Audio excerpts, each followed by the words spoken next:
How to make keto avocado and salmon salad. The ingredients. For salad: 4-ounce spring mix, 6-ounce smoked salmon, 1 medium avocado, sliced, half medium red onion, sliced.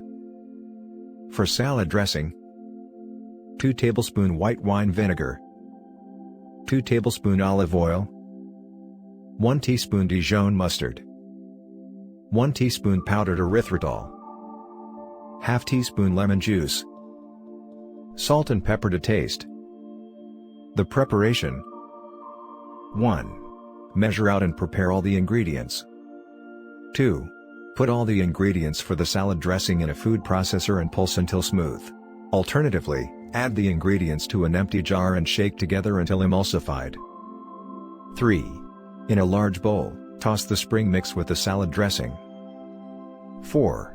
Add in the onion and toss it again. 5. Top with the salmon and avocado slices, then season with salt and pepper to taste. And enjoy. The serving. This makes a total of 2 servings of keto avocado salmon salad.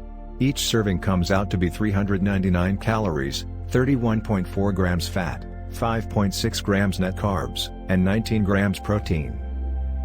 If you want to get a custom keto diet made up for you, just click on the link in the description below for more recipes.